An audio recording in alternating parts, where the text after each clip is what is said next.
నమస్తే భక్తి ప్రేక్షకులకి స్వాగతం. అయితే 2025 కొత్త సంవత్సరం, మనం అందరం కూడా కొత్త సంవత్సరంలోకి అడుగు పెడుతున్నాం. ఎన్నో అద్భుతమైన పనులు, మనం అనుకునేవన్నీ మన మన సంకల్పం తీరాలి అని ప్రతి ఒక్కళ్ళకి కోరిక ఉంటుంది. సో అదే విధంగా అవ్వాలి అని కూడా కోరుకుంటున్నాము. అయితే ఈ 2025లో ద్వాదశ రాశుల వాళ్ళకి ఎలా ఉండబోతోంది అసలు అనేది కనుక్కుందాం. మనది 2025 ఉగాది నుంచి మనం మన రాశులు చెక్ చేసుకుంటూ ఉంటాం.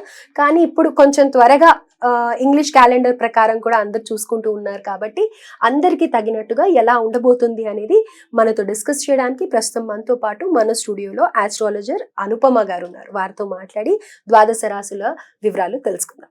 నమస్కారం. నమస్తే అండి. సో నెక్స్ట్ రాశి వచ్చేసి మకర రాశి. మకర రాశి వాళ్ళకి ఎలా ఉండబోతుంది 2025 జనవరి నుంచి డిసెంబర్ వరకు తెలియజేయండి. మకర రాశి వాళ్ళకి వచ్చేసరికి గుడ్ న్యూస్ ఏంటంటే వీళ్ళకి ఏళ్నాటి శని ప్రభావంలో నుంచి బయటికి వచ్చేస్తారు. అది మే 29వ తారీఖున ఎప్పుడైతే శని మీనంలోకి సంచారం జరుగుతుందో అప్పుడు వీళ్ళకి కంప్లీట్ 7.5 to 8 years ఏదైతే ఏళ్నాటి శని ప్రభావంలో ఉన్నారో రిలీఫ్ వచ్చేస్తుంది అనమాట.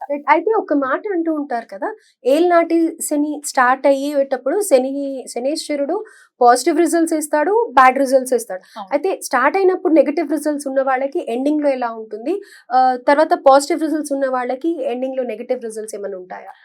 జనరల్ గా ఎట్లా ఉంటుందంటే మనకి ట్రాన్సిట్ వైజ్ గా చూసుకుంటే శని తృతీయ స్థానంలోకి సంచారం జరుగుతుంది. ద్వితీయంలో నుంచి కంప్లీట్ అయిపోయి తృతీయంలోకి ఎంటర్ అయినప్పుడు ఏంటంటే అది తృతీయ స్థానం మనకి ఉపచయ భావం అని చెప్పేసి అంటూ ఉంటాం అనమాట. సో ఈ పర్టిక్యులర్ భావంలో ఎలాంటి మెలిఫిక్ ప్లానెట్ అంటే మనకి పాపగ్రహం అని చెప్తూ ఉంటాం అనమాట. శని మనకి పాపగ్రహం కిందకే కన్సిడర్ చేస్తారు. సో ఇక్కడికి వెళ్ళినప్పుడు ఏమవుతుందంటే తెలియని ఒక ధైర్యం వచ్చేస్తుంది. ఇప్పుడు వరకు ఏదైతే పెండింగ్ లో ఉండిపోయిన ప్రాజెక్ట్స్ అవ్వచ్చు, పెండింగ్ లో ఉండిపోయిన ప్లానింగ్స్ అవ్వచ్చు, అన్ని కూడా ఇప్పుడు వాళ్ళకి ఏదైనా కొత్తగా ఇనిషియేట్ చేయడానికి శని చాలా మంచి ఫేవరబుల్ రిజల్ట్స్ ఇస్తారనమాట. అందులో ఇక్కడ మీనరాశిలోకి ఎంటర్ అవ్వడం అంటే స్వతహాగా అది గురుక్షేత్రం కాబట్టి అక్కడ శని చాలా మంచి పాజిటివ్ రిజల్ట్స్ ఇచ్చే దాఖలాలే మనకి కనిపిస్తుంది. సో ఇప్పుడు ఎండింగ్ లో కూడా వాళ్ళకి పాజిటివ్ రిజల్ట్స్ ఉంటాయి, దాంట్లో ఇబ్బంది ఏం లేదు. మీరు అన్న పాయింట్ నా సబ్జెక్ట్ ప్రకారంగా నాకున్న అవగాహన ఏంటంటే అది మనకి వింశోత్తరి దశలో శని స్టార్టింగ్ లో ఫేవరబుల్ రిజల్ట్స్ ఇస్తే ఎండింగ్ లో బ్యాడ్ రిజల్ట్స్ ఇస్తుంది అనేది కొన్ని స్క్రిప్చర్స్ లో రాసి ఉంటుంది. అది కూడా మళ్ళీ శని జన్మ జాతకంలో డిగ్రీస్ ని బట్టి ఉంటుంది అనమాట. లేట్ డిగ్రీస్ లో ఉంటే ఎండింగ్ లో ఫేవరబుల్ రిజల్ట్స్ ఉంటాయి, బిగినింగ్ లో కొద్దిపాటిగా ఇబ్బందులు ఉంటాయి, అలా ఉంటుంది అనమాట. సో ఆ కాన్సెప్ట్ కొద్దిగా మనకు వింశోత్తరి దశలో కనిపిస్తుంది. ఏలాంటి శనిగా ట్రాన్సిట్స్ అట్లా ఉండదు. అంటే మళ్ళీ ఇక్కడ కూడా ఏంటంటే అష్టక వర్గాలో మళ్ళీ పాయింట్స్ ని బట్టి కూడా ఉంటుంది. ఇప్పుడు వ్యయంలో గనక 5 points పైన గనక శనికి భిన్నాష్టక వర్గ పాయింట్స్ ఉంటే గనక అప్పుడు ఫేవరబుల్ రిజల్ట్స్ ఉంటాయి. 0 ఉందనుకోండి నెగటివ్ రిజల్ట్స్ ఉంటాయి. సో ఆ కాన్సెప్ట్ లో కూడా మనము చూసుకోవచ్చు ట్రాన్సిట్ వైజ్ గా అష్టక వర్గ. అది మనం డెప్త్ లో ఇండివిజువల్ చార్ట్స్ చూసేటప్పుడు మనకి అది విశ్లేషణకు ఉంటుంది, కానీ క్లుప్తంగా అందరి గురించి చెప్పేటప్పుడు కొద్దిగా చెప్పడం ఇబ్బందికరంగా ఉంటుంది. సో ఓవరాల్ గా ఎవరైతే ఈ ఏళ్నాటి శని మకర రాశిలో ఉన్న వాళ్ళకి జాబ్ పరంగా ప్రమోషన్స్ కానీ లేకపోతే ప్లేస్ చేంజెస్ కానీ అలాగే కెరియర్ వైజ్ అసలు ఇంప్రూవ్మెంట్స్ కావాలి అనుకునే వాళ్ళకి ఎలా ఉంది అనేది ఫస్ట్ చెప్పండి. అయితే ఇప్పుడు శని వీళ్ళకి మారుతారు కాబట్టి మార్చి 29వ తారీఖున, దాని తర్వాత నుంచి కూడా వీళ్ళకి శని చాలా మంచి యోగం ఇచ్చే పాసిబిలిటీస్ అయితే ఖచ్చితంగా కనిపిస్తుంది. అంటే ధైర్య సాహసాలు పెరుగుతాయి, కొత్త స్కిల్స్ నేర్చుకోవడానికి. అంటే కొంతమందికి ఏమవుతుందంటే ధైర్యం చేసి కూడా వాళ్ళు సర్టిఫికేషన్స్ చేయడానికి కూడా భయపడుతూ ఉంటారు. సో అలా కాకుండా ఇప్పుడు వీళ్ళకి కొద్దిగా రిలీఫ్ వచ్చి వాళ్ళు ఫోకస్ చేయడానికి ఛాన్సెస్ ఖచ్చితంగా కనిపిస్తూ ఉన్నాయి. పంచమంలో గురు సంచారం జరుగుతుంది ప్రజెంట్ వీళ్ళకి. ఇది మే 14వ తారీఖు వరకు పంచమంలో గురుడు ఉంటాడు కాబట్టి ఈ మార్చ్ నుంచి మే ఈ శని యొక్క బ్లెస్సింగ్స్, గురు యొక్క బ్లెస్సింగ్స్ ఉంటాయి కాబట్టి ఈ ప్రమోషన్స్ కోసం ఏదైతే వీళ్ళు లాంగ్ గా వెయిట్ చేస్తూ ఉన్నారో అది వీళ్ళకి కొద్దిగా ఫేవరబుల్ గా వచ్చే ఛాన్సెస్ అయితే కనిపిస్తున్నాయి. మే తర్వాత గురు బలం కొద్దిగా క్షీణిస్తుంది వీళ్ళకి. షష్టంలో గురు సంచారం జరుగుతుంది కాబట్టి ఆయన దృష్టి దశమం పైన పడుతుంది అనమాట. పంచమ దృష్టి దశమం పైన పడినప్పుడు ఏమవుతుందంటే కొద్దిపాటిగా ఎక్కువ వర్క్ చేయించే పరిస్థితి గోచరిస్తుంది. అండ్ అష్టమంలో కేతు సంచారము, ద్వితీయంలో రాహు సంచారం జరుగుతుంది. ఇక్కడ రాహు సంచారం జరిగినప్పుడు ఏమవుతుందంటే మే 14వ తారీఖు తర్వాత ఆర్థికంగా కొద్దిగా తెలియని ఖర్చులు అధికంగా పెట్టేయడము, కెరియర్ పరంగా కూడా కొద్దిపాటిగా అంటే ఇక్కడ ద్వితీయంలో ఉన్న రాహు దశమాన్ని చూస్తూ ఉంటారు, అక్కడ గురువు దృష్టి కూడా పడుతూ ఉంటుంది షష్టంలో నుంచి. సో ఇక్కడ ఏమవుతుందంటే ఎక్స్పాన్షన్ వస్తుంది కెరియర్ లో, ఖచ్చితంగా ఎక్స్పాన్షన్. ఇప్పుడు మీరు ప్రమోషన్ అని చెప్పేసి అంటున్నారు, ఇది వరకు జరగని రాని ప్రమోషన్ ఇప్పుడు సడన్ గా వచ్చే ఛాన్సెస్ ఉంటుంది. ప్రమోషన్ వచ్చింది అంటే మనకి శాలరీ ఎట్లా పెరుగుతుందో రెస్పాన్సిబిలిటీస్ కూడా అట్లాగే పెరుగుతుంది, మనం లైమ్ లైట్ లోకి వస్తాం. సో ఫోకస్ అంతా వీళ్ళ పైన ఉంటుంది అనమాట. సో వీళ్ళు ఎక్కువ వర్క్ చేయాల్సి వస్తుంటుంది. అప్పుడు కేతు అష్టమంలో ఉన్నప్పుడు ఏమవుతుందంటే రీసెర్చ్ ఓరియంటెడ్ మైండ్ ఎక్కువైపోతుంది అనమాట. మనకి 8th హౌస్ మనకి రీసెర్చ్ కి చెప్తాం, కేతు అక్కడికి వెళ్ళేసరికి ఏంటంటే డిగ్ చేస్తూ ఉంటారు, అంటే తవ్వుతూ ఉంటారు అనమాట. తవ్వకాలలో చేసిన వాళ్ళలాగా తవ్వుతూ ఉంటారు. అది ఏ కాన్సెప్ట్ అయినా అవ్వచ్చు. సో ఈ రీసెర్చ్ ని గనక వాళ్ళు పాజిటివ్ మైండ్ సెట్ తోని గనక తీసుకుంటే కెరియర్ లో చాలా బాగా షైన్ అవుతారు ఈ మకర రాశి వాళ్ళు. కాకపోతే దాంతో పాటు వచ్చే అడిషనల్ కొంచెం వర్క్ లైఫ్ బ్యాలెన్స్ లేకపోతే కొద్దిగా హెల్త్ ఇష్యూస్ కూడా వచ్చే ఛాన్సెస్ ఉంటాయి. రాహు ద్వితీయంలో సంచారం జరుగుతుంది కాబట్టి కొద్దిగా మాట హార్ష్ గా వచ్చే పాసిబిలిటీస్ కనిపిస్తున్నాయి. కొన్నిసార్లు ఏమవుతుందంటే వీళ్ళకి తెలియకుండానే మ్యానిపులేషన్ చేసే ఛాన్సెస్ కూడా కనిపిస్తూ ఉంటాయి. సో ఆ కోణంలో అంటే వాళ్ళ సెల్ఫిష్ రీజన్స్ కోసం కాకుండా అందరినీ దృష్టిలో పెట్టుకొని వాళ్ళు ధర్మబద్ధంగా గనక వాళ్ళు ప్లానింగ్ చేసుకుంటే వాళ్ళు అనుకున్న రిజల్ట్స్ ఖచ్చితంగా వచ్చే ఛాన్సెస్ ఉన్నాయి.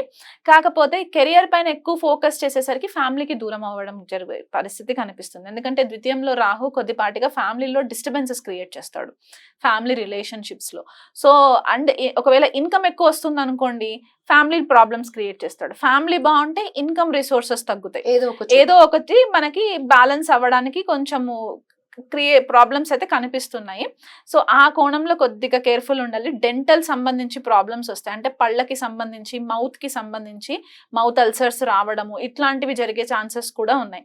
దీర్ఘకాలికమైన ప్రాబ్లమ్స్ ఎవరికైతే హెల్త్ పరంగా ఉన్నాయో సడన్ సర్జరీస్ జరిగే ఛాన్సెస్ కూడా ఉన్నాయి వీళ్ళకి, మకర రాశి వాళ్ళకి. ఎందువల్ల అంటే కేతు అష్టమ సంచారము కొన్నిసార్లు సడన్ గా సర్జరీస్ ఇచ్చే పాసిబిలిటీస్ కూడా మనకి కనిపిస్తూ ఉంది. కాబట్టి ఆ కోణంలో, ఎందుకంటే గురుడు షష్టంలో కూర్చొని వ్యయాన్ని చూస్తూ ఉంటారు, అది మనకి హాస్పిటలైజేషన్ కూడా చూపిస్తుంది. కాబట్టి ఈ గురుకేతువుల యొక్క దృష్టి కూడా బాగాలేదు కాబట్టి దానివల్ల వీళ్ళకి కొద్దిపాటిగా హెల్త్ ఇష్యూస్ వచ్చే ఛాన్సెస్ కనిపిస్తున్నాయి. మే వరకు కూడా గురుబలం ఉంటుంది కాబట్టి ఈ లోపు వీళ్ళు ఏదన్నా సంతోషకరమైన విషయాలు ఏవైనా ఉన్నా, అంటే శుభకార్యాలకి సంబంధించి పెళ్లిళ్ళకి సంబంధించి ఇట్లాంటివి ఏదైనా ప్లానింగ్స్ చేసుకుంటే ఈ టైంలో చేసుకుంటే వీళ్ళకి ఫేవరబుల్ రిజల్ట్స్ ఉంటాయి. కొంతమంది పెళ్ళి అవ్వని వాళ్ళకి ఏళ్ళనాటి శని ప్రభావంలో ఇంకా ఉన్నారు కాబట్టి మేబీ మార్చ్ తర్వాత మ్యారేజెస్ ఫిక్స్ అయ్యే ఛాన్సెస్ ఉంటాయి.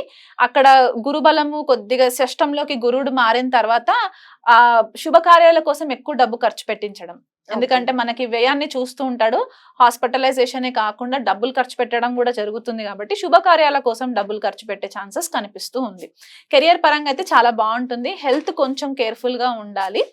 అండ్ బిజినెస్ పరంగా చూసుకుంటే బిజినెస్ వాళ్ళకి ఎట్లా ఉంటుందంటే వీళ్ళకి రాహు ద్వితీయంలో సంచారం జరగడము కొద్దిపాటిగా రాంగ్ బిజినెస్ పార్ట్నర్స్ ని వీళ్ళు అట్రాక్ట్ చేసే ఛాన్సెస్ కూడా కనిపిస్తుంది. కాబట్టి ఆ కోణంలో కొద్దిగా కేర్ఫుల్ గా ఉండాలి. అండ్ గురుడు కూడా కొద్దిగా ఫేవరబుల్ రిజల్ట్స్ ఇచ్చే స్థాయిలో లేరు కాబట్టి కొలాబరేషన్స్ చేసుకునేటప్పుడు ఆ అగ్రిమెంట్స్ ఏవైతే ఉంటాయో బిజినెస్ అగ్రిమెంట్స్, ఆ లీగల్ డాక్యుమెంట్స్ అన్ని కూడా ఒక ఎక్స్పీరియన్స్ ఉన్న అడ్వకేట్స్ తోటి కనుక వీళ్ళు క్రాస్ వెరిఫై చేసుకుంటే కూడా వీళ్ళకి మంచి ఫేవరబుల్ రిజల్ట్స్ వస్తాయి. రైట్. అయితే రియల్ ఎస్టేట్ కానీ లేకపోతే మీడియాలో ఉన్న వాళ్ళకి కానీ ఎలా ఉందంటారు? మకర రాశి వాళ్ళు మీడియాలో ఉన్న వాళ్ళు, ఎస్పెషలీ ఇది ఫిల్మ్ స్టార్స్ అవ్వచ్చు, సెలబ్రిటీస్ అవ్వచ్చు, పొలిటీషియన్స్ అవ్వచ్చు, నేను ఒకటి చెప్తాను ఏంటి అంటే కుజుడు కర్కాటక రాశిలో నుంచి బయటికి వచ్చేంత వరకు, అంటే మళ్ళీ సింహరాశిలోకి వచ్చేంత వరకు కూడా వీలైనంత మట్టుకు కొద్దిగా అగ్రెషన్ ని ప్రదర్శించకుండా వీలైనంత మట్టుకు కొంచెం బౌండరీస్ గీసుకొని స్ట్రాటజిక్ గా స్టెప్ బై స్టెప్ ఆలోచన చేసి ముందు అడుగు వేస్తే కానీ వీళ్ళు ఆ ప్రాబ్లమ్స్ లోకి ఇరక్కుండా ఉంటుంది. లేకపోతే అనవసరమైన గొడవల్లోకి తావిచ్చినట్టు వీళ్ళంతా వీళ్ళే ఆపర్చునిటీ క్రియేట్ చేసినట్టు అవుతుంది అనమాట ఆపోజిషన్ వాళ్ళకి. ఎందుకంటే కర్కాటక రాశిలో కుజుడు అంత ఫేవరబుల్ రిజల్ట్స్ ఇవ్వరు. సో అది వీళ్ళకి ఆపోజిట్ సైన్ అవుతుంది. కాబట్టి ఈ పర్టిక్యులర్ సంచారం వీళ్ళకి ఇంచుమించు జూన్ వరకు ఉంటుంది, బిగినింగ్ ఆఫ్ ద జూన్ వరకు ఉంటుంది. కాబట్టి భార్యాభర్తల మధ్యలో కూడా కొద్దిపాటిగా డిస్టర్బెన్సెస్ కుజుడు వల్ల వచ్చే ఛాన్సెస్ ఉన్నాయి. కాబట్టి ఇది మీడియా రంగంలో వాళ్ళకి కూడా వర్తిస్తుంది.